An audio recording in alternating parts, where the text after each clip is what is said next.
Bonjour à tous et bienvenue dans une nouvelle vidéo de la sagesse des Écritures. Je suis très heureux de vous retrouver une nouvelle fois cette semaine pour aujourd'hui vous partager un verset qui se trouve dans Éthers 14 verset 24. Pour remettre un petit peu dans le contexte, Éthers 14 ça raconte la bataille qu'il y a eu entre Chise et Coriantumr. En fait, Coriantumr était le roi du pays et il lui avait été prophétisé par Éther qu'il devait se repentir de ses péchés parce que s'il ne se repentait pas, il y allait avoir une guerre et la guerre ferait qu'en fait tout son peuple mourrait, il ne resterait plus personne sauf lui qui vivrait et qui verrait toute la déchéance de son peuple. Et donc Coriantumr il ne s'est pas repenti et donc la guerre a eu lieu.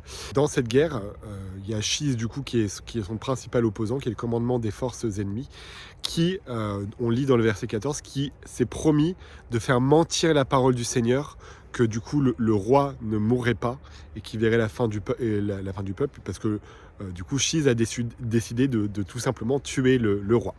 Et donc la grande bataille va se passer, et donc à la fin de l'histoire en fait tout va se passer comme Éther l'avait prédit. Il va y avoir une grande bataille où Coriantumr sera le seul survivant. Tout le monde sera mort sauf lui et il aura vu la fin du peuple. Et donc ce qui était intéressant, c'était dans le verset 24, c'est que Chise s'est dit qu'il allait faire mentir la parole du Seigneur. Et en fait, on ne peut pas faire mentir la parole du Seigneur. On ne peut pas se battre avec la parole du Seigneur. Le seul vrai combat, c'est pas d'essayer de faire changer la parole de Dieu. Le seul vrai combat, celui qui compte vraiment, c'est est-ce que nous allons décider de suivre la parole de Dieu ou pas. C'est ça le seul vrai combat. La parole de Dieu, elle est là et elle va pas changer. Et est-ce que nous allons décider de suivre cette parole ou au contraire de nous en écarter? Et sauf que du coup, bien souvent, pour pas prendre la responsabilité de dire « Ah bah non, j'ai pas envie de respecter, je vais m'en écarter », on va essayer de faire comme Chise, on va essayer de faire mentir la parole de Dieu. Et en fait, on le fait souvent quand on n'écoute pas les prophètes ou quand on essaye de mener une vie qui est contraire aux Écritures. Il y a par exemple beaucoup de personnes qui pensent encore qu'on peut enfreindre la loi de la chasteté et quand même être heureux. Et en fait, en agissant ainsi, on essaye de faire mentir la parole de Dieu. Et la parole de Dieu qui a dit il faut respecter la loi de chasteté.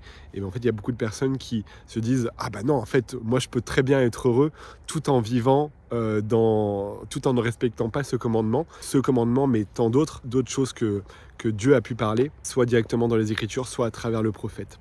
Et donc voilà, donc je nous invite à faire attention à ce qu'on peut faire dans notre vie personnelle pour faire mentir la parole de Dieu et à prendre conscience qu'en fait, la parole de Dieu s'accomplira et que la seule vraie décision qu'on peut prendre, c'est est-ce qu'on va suivre la parole de Dieu ou pas.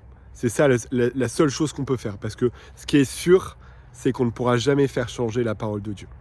Donc voilà, n'hésitez pas à partager, vous, dans vos expériences, peut-être dans les commentaires, vos expériences personnelles où vous avez vu justement que la parole de Dieu s'était accomplie, même si vous aviez essayé de changer quelque chose dans votre vie. Et puis n'hésitez pas aussi à partager cette vidéo avec les personnes qui pourront en avoir besoin. Et je vous souhaite une bonne semaine et je vous dis à la semaine prochaine pour plus de sagesse grâce aux Écritures.